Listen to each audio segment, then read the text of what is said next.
The toad that broke Australia? Let me see. Australia is home to some of the deadliest animals on the planet. But what if I told you there's one creature they all fear? An invasive species, millions strong, wiping out native animals that we are locked in combat with to this very day. What kind of vile beast is capable of spreading such... Hold up. They can take out the freaking snakes? The frogs? What is freaking frogs An made invasive of? species, millions strong, wiping... They take out caiman? Or crocodiles? Alligators? I don't know what's there. out native animals.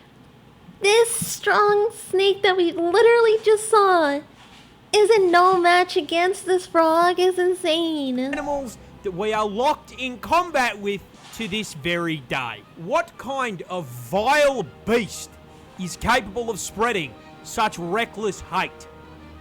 The answer is this fat fucking toad. What but the how heck? did this war begin? How did it get To made? answer your question, we're going to have to go way back. The year is 1866. We are in the land down under, and our story begins the same way many tragedies do, with the British. You see, having gone hippity-hoppity, your ancestral home is now my property around 90 years back, the Brits were in full swing, rampantly colonising the country. And part of that included agriculture. Now, they brought with them many crops, but the important one in this story is sugarcane. Sugar was valuable, not only for trade, but also because, well, the fucking tea isn't going to sweeten itself, is it? See, sugarcane only grows in the heat, which ruled out the south of the country. It also likes humid environments, which ruled out Western Australia. What?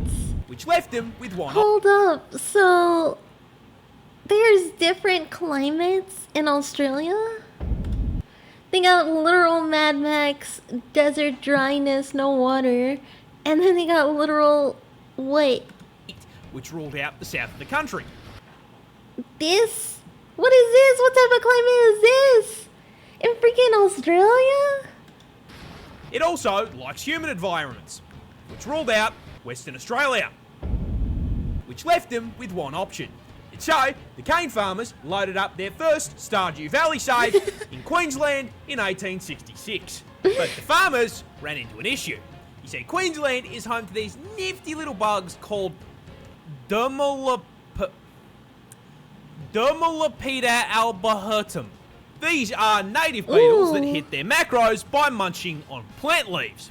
So when cane farmers joined the Queensland Minecraft server and set up a f***ing Hermitcraft-sized farm, the beetles were in heaven and set to work demolishing the plant leaves. Now, funnily enough, the adult bugs weren't actually the problem.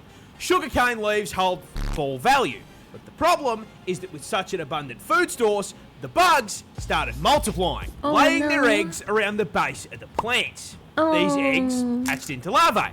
And unlike the grown-ups, these little worms don't eat the leaves. They eat the roots. And so the sugarcane starts getting absolutely fucking spit roasted. And the farmers can do nothing but watch as sugarcane yield plummets through the floor along with their profits. This whole situation really pissed off the farmers, who banded together, went to the Australian government, and told them to fucking fix it. Sir, a horde of creatures is destroying the cane fields. And so the Queensland government founded the Bureau of Sugar Experimentation Stations, or the BSES, in 1900. This team of crack scientists then immediately set out trying to solve the very same issue every single Factorio player faces. This place is covered in bugs. They are breaking my shit. How do I violently slaughter the local wildlife in order to expand capitalism and my profit margins? The BSES pondered this question for 25 fucking years. They tried spraying chemical insecticides. Didn't work. They tried injecting insecticides into the soil. Didn't work. Wait, they're built different like that? No. That's scary. They tried releasing the fucking cordyceps fungus, No. and it still didn't work. Then, one day in the office, while pondering this question, someone had an idea. Okay, we are getting outmaneuvered by the cast of Bugs Life. Someone in this office, please give me anything. What about cane toads? What? Cane toads. Those big fucking fat things that exist in the cane fields in Hawaii. Oh I mean, no. it's a frog. They eat bugs. We just introduce an invasive species to fix a problem caused by an invasive species. I mean, what could possibly go wrong? Everything. And so, in June of 1936, 2,400 brave cane divers were deployed to the fields to deal with the arthropod menace. But there's just one small issue. Cane toads were fucking dog shit. Yeah, funnily enough, big, fat, slow, ground-dwelling toads were not exactly the smartest solution to deal with beetles that spend the majority of their adult life 6 meters off the fucking ground. It's over, Anakin! I have the high ground! On top of that, cane toads don't dig for food either, so they didn't eat the larvae. What? Now this all sounds like information that should have come up during the research and study phase of the plan. This, however, implies that there was a research and study phase. The BSCS did not conduct a single fucking study on environmental impact Oh, thank you before for releasing being so an army of cane toads. Angelica, this is so Are you fuck? This complete absence of brain cells caused a rather spectacular domino effect of ecological fuck-ups, and it's going to teach you a valuable lesson about invasive species. You see, while the cane toads barely ate what they were supposed to, they did eat. And as incredibly large omnivorous toads, they ate practically anything they could fit into their mouths. Rats, mice, Lizard. snails, baby birds. It was Birds? the code equivalent of f***ing Kirby. And then, not unlike the exact problem they were brought here to solve, with all that food, they started reproducing. Oh no. A lot. In fact, female cane toads can lay anywhere between 8,000 to 30,000 fucking eggs per clutch. But I mean, this should not be too much of a problem. Australia is home to some of the deadliest creatures on the planet. Surely, the local Hello, wildlife unicorn. has How you this under doing? control. Welcome. And thank you so much for the follow. Wait, what? Yeah, cane toads, they're poisonous. Those Olivia, little bulges on the Tuna. shoulder. Welcome. And those are Hope you're doing paratoid well. glands. And they are packed to the brim with bufotoxin. No, that's not a D's nuts joke. Got him! Now, whenever the adult toads are threatened, they will squirt this white, sticky fluid out of the glands. What? And when ingested, it does two things. One, makes you trip absolute balls thanks to the hallucinogenic bufotenin. And two, the other ingredient, bufogen, just straight up gives you a fucking heart attack. It's important to note that this toxin is also present in their eggs and tadpoles. Now, in their natural habitat, this isn't as much of a problem because everything around them has had thousands of years to get good and deal with this fuck-ass poison bill by either developing immunity or learning to eat around the glands. But Australia is not their ecosystem, and despite all of the deadly animals we've got, they have had a grand total of 5 minutes to adapt to the presence of the fucking calid toad. Now, quick question for the class. What happens to an animal population when there is nothing to eat it? It gets bigger. And so, shortly after being introduced, a rapidly expanding tyrannid swarm of toads began to spread across the country. The BSES noticed this and Sounds sweet. did fucking nothing.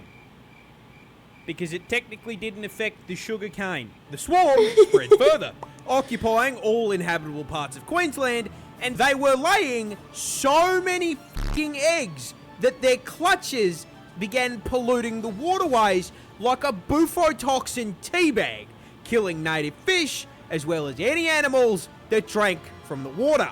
The BSES did nothing. Those eggs hatched into tadpoles, which started killing more fish. The BSES still did nothing. The swarm advanced, breaching into the Northern Territory and New South Wales. When questioned, the BSES insisted the toads were doing their jobs and everything was fine. By the 1980s... I want to see that. There are no toads in the Australian wilderness. was fine. By the 1980s, the toads were now starving out or just fucking eating local wildlife and one-shotting anything that tried to eat them. And considering, at this point, there were 5 fucking million of them, What?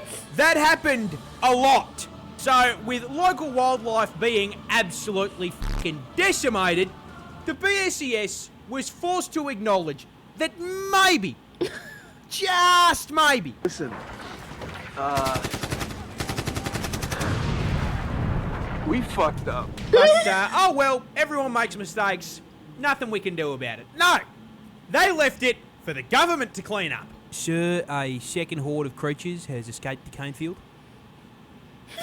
Yeah, they realised just how much damage was being done and in 1986 began funneling federal funds into controlling the population.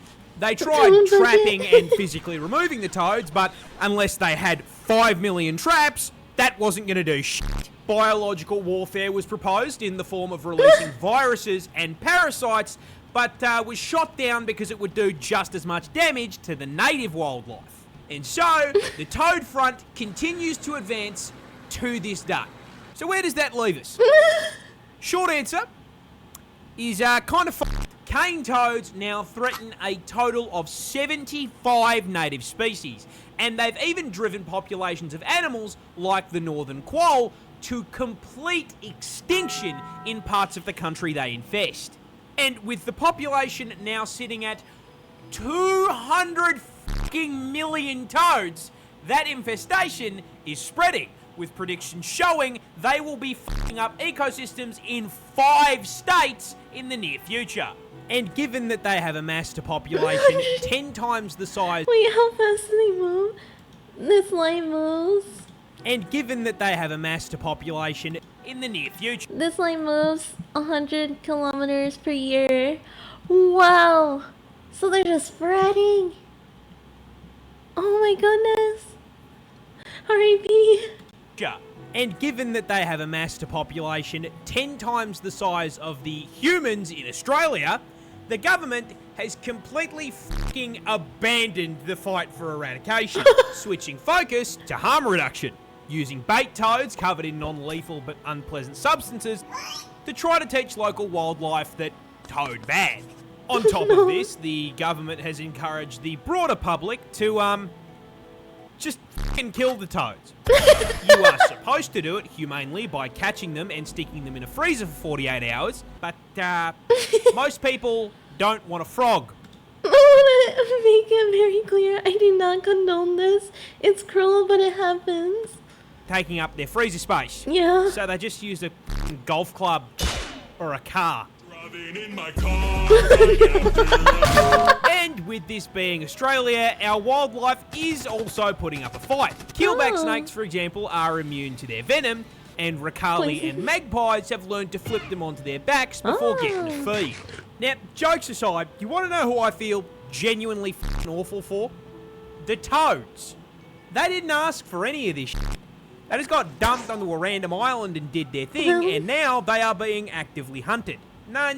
The assholes in this story are the BSES and the cane growers. Because you may be thinking, why were they allowed to do this shit in the first place? Well, that's the neat part. They weren't.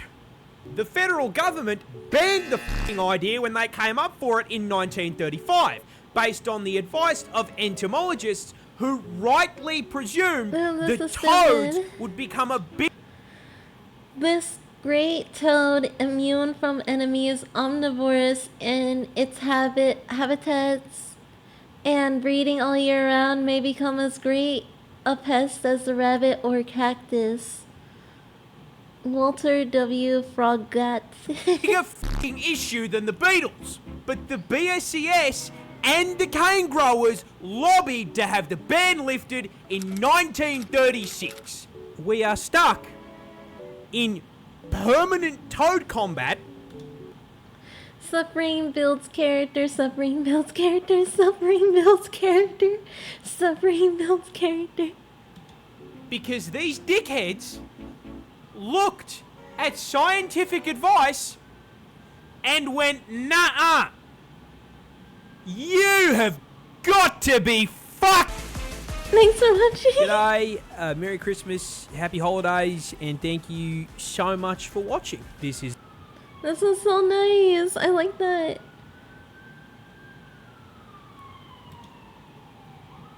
Very educational. I love his videos. Me too, I'm really liking them. Super educational. I really like how they tell us about what's messed up. This is why you never bring in any type of animal or any type of... Nice, she says. Yeah, but this is why you don't ever bring any type of plant, animal, or whatever without doing proper research first. But what doesn't make sense to me, right, is that how could they get the ban unlifted and if they knew... I live in Gotham. If they knew exactly what was going on and they knew, oh yeah, they're not even doing their job, they're not even eating, why didn't they just test one instead of bringing all of them all at once? And like I said, it didn't make any sense because they didn't even solve the actual problem about the sugarcane. So what was the point? There was no point. It is the one job TSA does decent job at. Yeah. Not allowing other animals to destroy an ecosystem. Appreciate that.